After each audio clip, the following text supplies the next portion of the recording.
একটি ছোট শহরের গল্প। রুদ্র, ক্লাস 9-এর ছাত্র। অল্পভাষী, ভীষণ শান্ত ছেলে। বাবাকে ছোটবেলায় হারিয়েছে, মা গার্মেন্টসে কাজ করেন। স্কুল থেকে ফিরে রুদ্র মায়ের জন্য খাবার গরম করে, কখনো রান্নাও শিখে নিয়েছে।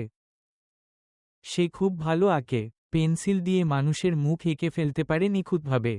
একদিন স্কুলে শিক্ষক বললেন, চিত্রাঙ্কন প্রতিযোগিতা আছে, বিজয়ীর ছবি ঢাকায় পাঠানো হবে। রুদ্র কিছু বলল না, কিন্তু বাসায় ফিরে রাত জেগে ছবি আঁকল। একটা মা মুখ কষ্টে ভরা, তবু মায় পরিপূর্ণ। ছবিটা জমা দিল। সবার ছবি রঙিন, কিন্তু রুদ্রের ছবিটা শুধু পেন্সিলে আঁকা। সব বলল, রং ছাড়া ছবি আবার ভালো হয়? জিততে পারবি না। কিন্তু বিচারকের চোখ আটকে গেল রুদ্রের আঁকা চোখজোড়ায়।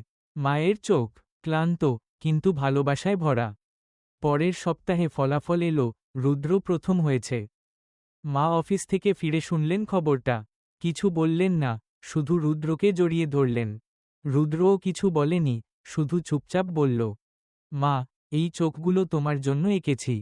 সেদিন প্রথম মা চোখে জল দেখল রুদ্র, আর সেই চোখে নিজের স্বপ্নের আলো খুঁজে পেল। শেষ।